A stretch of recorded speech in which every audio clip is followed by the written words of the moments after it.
Eric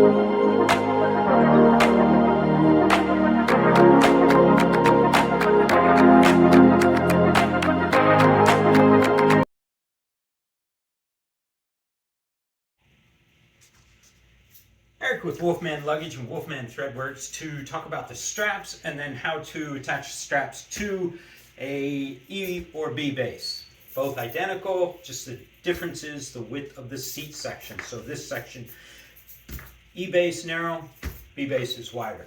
So we have three choices of straps. You have a simple strap, which is just webbing, and a simple slip lock type buckle.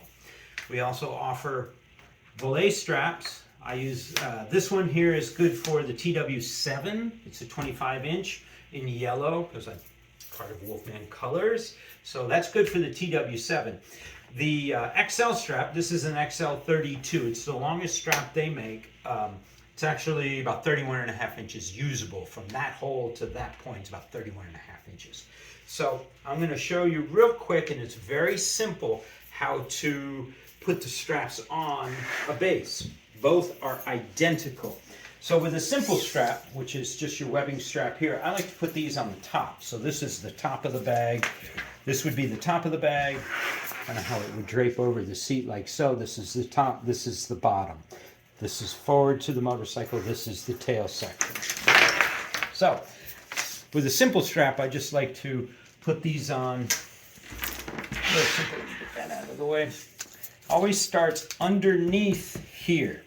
So you come from underneath to the first slot, like that, through the second slot, underneath this section right here, back up, and through like so. Very simple, very easy to do. And when I tighten the bags up, then it allows you to kind of put that buckle where you want it on the bag. And I'll show you in a second how to put the bags on, but I'm going to show you how to do a volet strap. So I like the buckles on top on the simple strap. So I would do the same thing for all four slots. So this is lower section, upper section on the bags. I'm going to pull this one out. On the volet straps, and I'll just use the yellow one because it's higher contrast, like here. I actually like these to come from the underside. So this would be the bottom of the lower section of the bag that's going to face the ground. I like to have them come here. And the reason is, I'll show you in a sec, we just thread it up, down, and around. And the reason I like to have it come here, because I want this section to kind of wrap around the bag. But since I like to have these at the bottom and not at the top, because of the metal prong. I don't want to feel it if I hit it with my thigh or anything like that. Plus, I don't want to catch it with a boot. So being on the bottom is completely out of the way.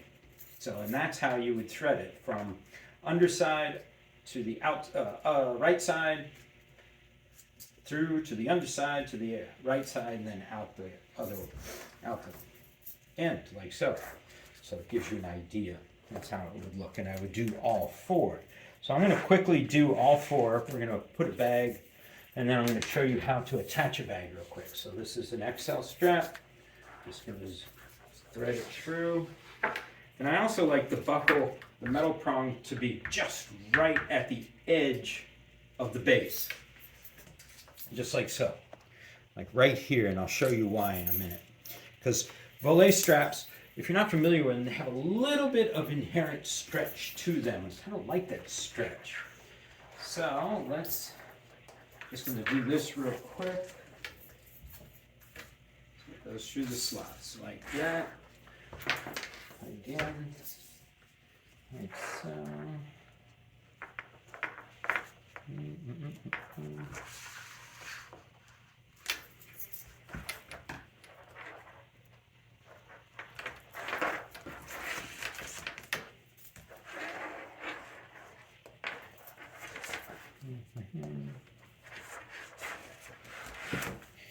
So you get those like that, and they're nice and even.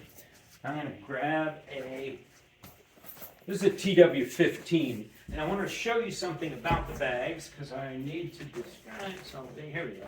This one's actually just full of air.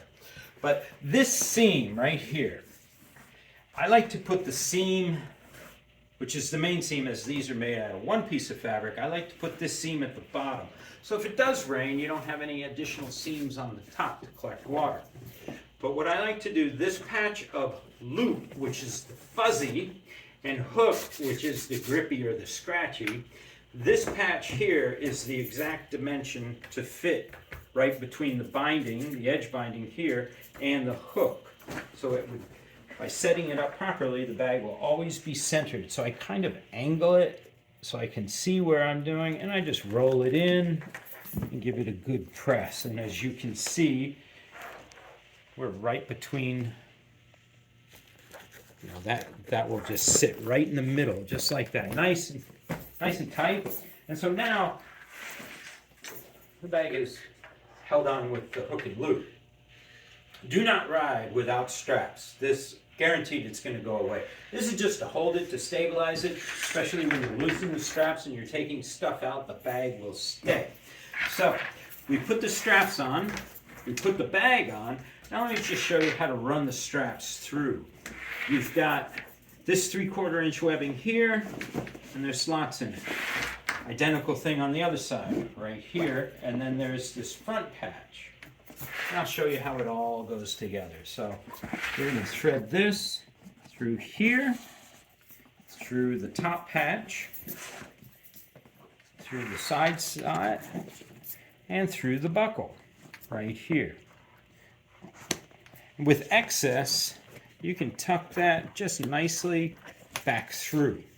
There's nothing really in this, but to give you the idea. Again,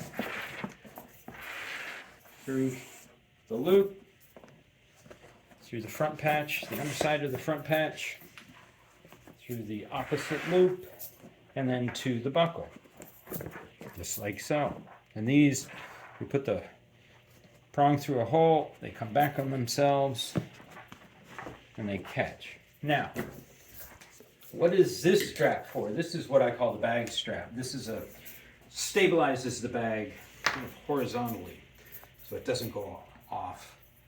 These stabilize it to these two stabilize it and hook it to the leg. This one just holds it on even tighter.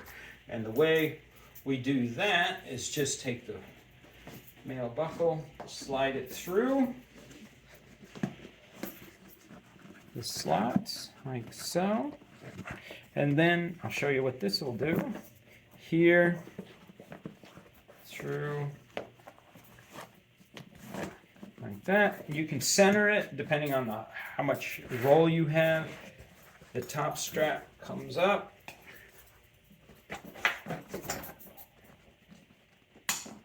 And we're attached. That's how it is. And what's really nice about these two straps compared to the old version is that when you unfasten it, this is captured. So it can't get stuck, it won't drop into the wheel, the exhaust, or anything like that. It's captured on the bag. This is a protection, so if you unfortunately do go down, it protects the webbing. So it's a sheath and a shield over the webbing. Also note that the webbing is replaceable. This piece of webbing, actually all the webbing is replaceable, but in the field this is replaceable and it moves. So for a TW7, which is half the size, you would move it here a little further down. This one, you have to move it up a little bit because you want to catch that edge. This is your leading edge. So that's what your bag will look like attached. Very simple. I think way simpler than the previous versions. Oh, and that's it. So pretty simple. To attach a duffel, I'm going to move this base out and I'm going to grab a raw base real quick. Here's a raw base. That's an E base. I use these slots right here, which are kind of hidden by the rear mounting straps, but they're right here and here. And it's, again, just a simple strap. And since the duffels are so big, Rolie doesn't make a strap, so it's a simple strap. And it's just the same idea. In through here, all the way across, underside, and back out. Just like so. So you can attach a duffel bag, etc. here. Or if you had a bottle holster, you can set it just to the center one. Or you can put a bottle here and here. I actually use Volet straps and a Nalgene bottle just right across the back, and I've never lost it because they have stretch and some grip. So these are just tips and ideas of how it's done. Yeah, very simple. Offers a lot of placement and opportunity to put different things, different places, duffels and small bags. You can put a Rolie here, etc., etc. So, hope I've given you you understand how to put a bag on. When you take it off, it's the exact reverse of that. So, very simple, very quick. Take your time, and so on. So, for more information, check us out online at wolfmanluggage.com, Threadworks section for handmade goodness and moto perfection. And remember, right above the status quo, because this is really good stuff.